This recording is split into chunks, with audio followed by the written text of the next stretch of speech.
얼굴 가운데에 위치한 코는 우리가 숨을 쉬고 냄새를 맡을 수 있게 해줍니다.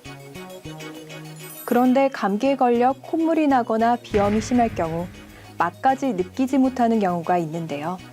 그 이유는 미각에 후각이 더해져야만 비로소 풍성한 맛을 느낄 수 있기 때문입니다.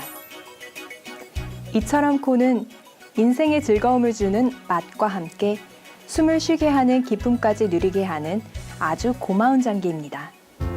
얼굴 한가운데에 돌출된 부분과 그 내부인 비강을 모두 포함해 코라고 부릅니다.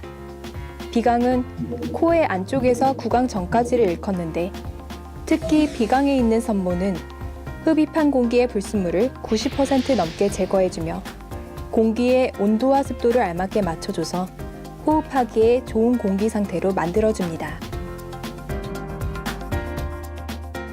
또 비강 안에는 비중격이라고 하는 중심 콧뼈가 있는데 그 좌우로는 각각 3개의 뼈들이 뻗어 있으며 이를 상비갑계, 중비갑계, 하비갑계라고 합니다.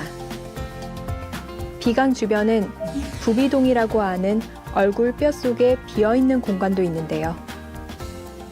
이 부비동은 호흡 시 공기를 데워주고 소리를 낼 때 음성을 공명시키며 두개골을 가볍게 유지하는 동시에 눈과 뇌를 보호하는 역할을 합니다. 이외에도 부비동은 점막에서 생성된 분비물을 배출시키는 역할도 하는데요. 이때 여러 원인으로 분비물이 제대로 배출되지 못하면 염증이나 축농증이 생기게 됩니다. 그럼 우린 어떻게 코를 통해서 냄새를 맡는 걸까요?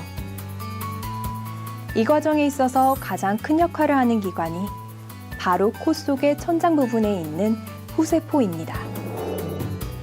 공기 중에 떠다니는 화학물질이 코 속의 후세포를 통해 인지되고 후신경을 따라 뇌로 전달되면 우린 비로소 냄새를 맡게 됩니다. 그런데 이 과정에 문제가 생기면 미각에도 영향이 미치는데요. 음식물에 포함된 화학물질이 혀의 미각신경을 통해 감지되면 우리가 맛을 느끼게 되고 코 속의 후신경을 통해 인식되면 음식 고유의 풍미를 느끼게 되는 것입니다. 때문에 코를 막고 양파를 먹으면 사과 맛이 나고 한약을 먹으면 덜 쓰게 느껴지는 것이 모두 같은 원리라 하겠습니다. 최근 대기오염과 기후변화로 재채기, 코막힘, 가려움증을 유발하는 알레르기 비염이 증가하는 추세인데요. 알레르기 비염은 생명을 위협하는 질환은 아니지만 장기간 지속될 경우 만성비염과 비슷한 변화를 보이며 중이염, 비용종, 부비동염, 후각소실, 만성기침 등을 초래할 수 있으니 조기에 병원에서 치료를 받는 것이 좋습니다. 이외에도 코에 여러 질환이 생기면 단순히 코의 문제를 넘어서 수면, 학습, 업무 효율 등에도 영향을 미치기 때문에 가벼이 여기지 말고 정확한 진단과 치료를 받는 자세가 꼭 필요하겠습니다.